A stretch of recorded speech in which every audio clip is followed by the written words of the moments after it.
미래의 식품시장은 지속 가능한 단백질에 대한 요구가 증가하고 있으며 최근 기후변화, 환경오염, 가축질병 등의 이슈와 전통적 식물성 단백질인 콩과 밀의 GMO 이슈, 글루텐 알러지 문제 등의 이유로 최근 이러한 알러지 문제가 없고 소화가 잘 되는 쌀 단백질에 대한 중요성이 대두되고 있습니다.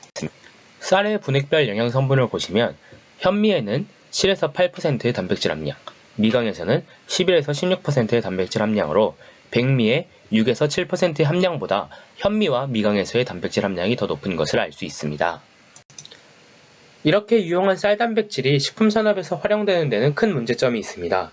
먼저 쌀 단백질의 조성을 보시면 알부민, 글로불린, 글루텔린, 프롤라민 이렇게 4가지의 구성으로 되어 있는데 이 중 80%가량을 차지하고 있는 글루텔린은 산과 알칼리에 용해되며 한 5% 정도의 낮은 함유량을 갖고 있는 알부민은 중성에서 녹는 수용성 성질을 갖고 있습니다.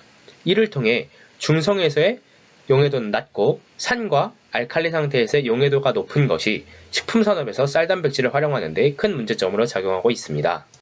이러한 문제점을 해결하는 데에는 크게 2가지의 방법이 있다고 생각합니다. 먼저 첫 번째로 앞에서 보시는 것과 같은 다양한 처리 방법들이 수많은 연구를 통해서 보고되고 있습니다. 다음은 쌀 세정수로부터 수용성 쌀 단백질 분리입니다.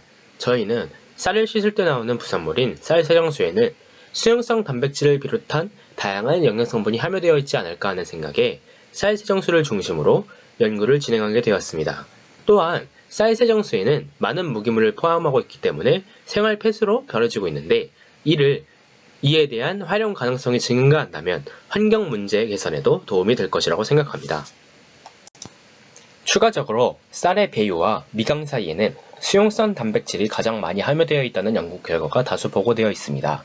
표를 보시면 알부민과 글로불린의 함량이 총 65%가량의 함량을 갖고 있어 미강에도 많은 양의 수용성 단백질을 갖고 있을 것이라고 생각하고 추가적인 연구를 진행하고 있습니다. 다음은 연구 목표입니다. 본 연구의 목적은 쌀 세정수로부터의 쌀 단백질을 분리하는 과정에서 pH 7 상등액의 첨가물을 넣어 복합체를 형성하고 동결 건조 후 단백질끼리의 응집 현상을 억제하여 이들 첨가물에 의한 용해도 증진 효과를 비교하여자 하였습니다. 또한 미강 세정수와 쌀 세정수로부터 분리한 쌀 단백질의 수율과 특성을 비교함으로써 미강의 수용성 단백질 분해계 활용 방안을 위한 기초 자료를 제공하고자 하였습니다. 다음은 실험 방법입니다. 먼저 쌀을 증류수로 세정 후 쌀 단백질의 등전점인 pH 4.5로 맞추어 줍니다. 이것을 원심 분리하여 얻은 침전물을 다시 pH 7 중성으로 맞추고 원심 분리합니다. 여기서 얻어진 침전물을 다시 동결 건조하여 얻어낸 시료를 프리-RP로 명명하고 이 안에 알부민이 함유되어 있을 것이라고 생각하여 SDS 페이지를 진행하였으나 알부민이 아닌 글루텔린이 함유되어 있었습니다. 또한 침전물이 아닌 상등액이 뿌옇다는 것에서 이 안에는 어떤 것이 있을까 하는 생각에 SDS 페이지를 진행한 결과 이 안에 알부민이 녹아있다는 것을 알게 되었습니다. 이 상등액을 동결 건조하여 sub-RP로 명명하였으며 이를 다시 pH 7 용액에 용해시켰을 때 용해가 되지 않음을 관찰하고 그 이유를 생각하였습니다. 저희가 낸 결론은 동결 건조 과정에서 단백질끼리의 응집 현상이 일어나 용해도가 감소되었다는 것이고 이러한 응집 현상을 억제하기 위해 이미 앞선 연구에서 단백질 응집 억제 효과를 갖고 있다고 보고된 SA, DW80, WPI를 첨가물로 설정하여 연구를 진행하였습니다. 실험 재료는 신선 찰벼와 거기서 나온 미강, 그리고 첨가물로는 소디움 알지네이트, 트인 80, 웨이플러틴 아이솔레이트를 사용하였으며 쌀 단백질 용해도에 미치는 첨가물의 효과를 알아보기 위해 단백질 함량 분석, 용해도 측정, SDS 페이지, 컴포컬 현미경 촬영을 통한 구조를 관찰하였고 미강 세정수 단백질과 쌀 세정수의 단백질 특성을 비교하기 위해 일반 성분 분석, 아미노산 조성 분석, 컴포컬 레이저 현미경을 관찰을 통한 구조를 관찰하였습니다. 앞에 보시는 사진은 sub-RP를 용해시킨 용액과 거기에 첨가물을 함께 용해시킨 용액의 SDS 페이지 결과입니다. 결과를 보시면 글로불린 밴드 그리고 알부민 밴드가 조금 첨가물을 넣은 군이 더 진해졌다는 것을 통해 용해도가 증가했다는 것을 알 수 있습니다. 다음은 쌀 단백질을 함유하고 있는 상등액에 첨가물을 넣어 제조된 시료와 그 시료의 단백질 함량, 그리고 용해도 결과입니다.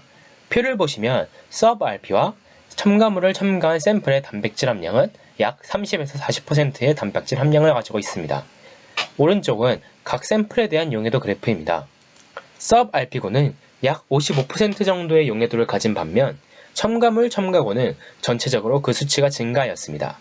SA는 유의미한 상승 효과를 보진 못했으나 TW80과 WPI는 유의미한 상승을 이루어냈으며 특히 가장 큰 용해도 상승 효과를 보인 것은 TW80이란 것을 알 수 있습니다. 미강세정수 단백질과 쌀 세정수 단백질의 일반 성분 분석입니다.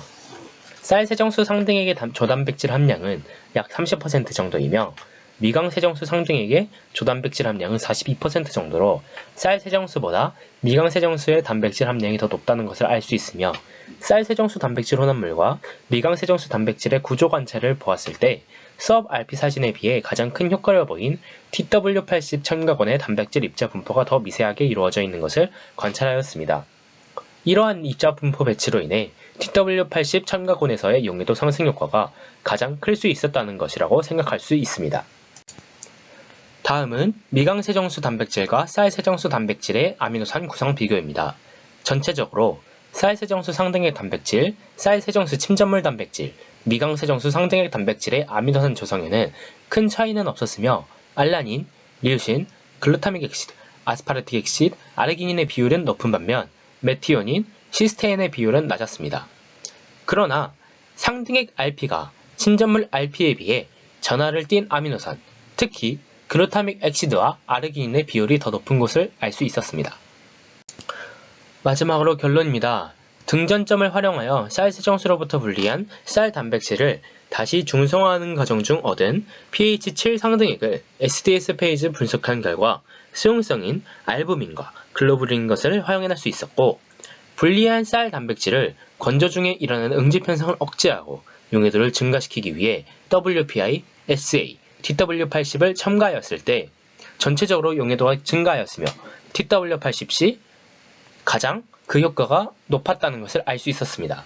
또한 컴포컬 현미경 촬영을 통해 TW80 첨가물군에서도 미세하게 입자가 분산되어 있는 모습을 확인할 수 있었으며 구성 아미노산 분석 결과 알라닌, 류신, 글루타믹 엑시드, 아스파르틱 엑시드, 아르기닌의 비율은 높은 반면 메티오닌, 시스테인의 비율은 낮았으며 상등액 RP가 침전물 RP에 비해 전하를 띈 아미노산, 특히 글루타믹 엑시드와 아르기닌의 비율이 높았습니다.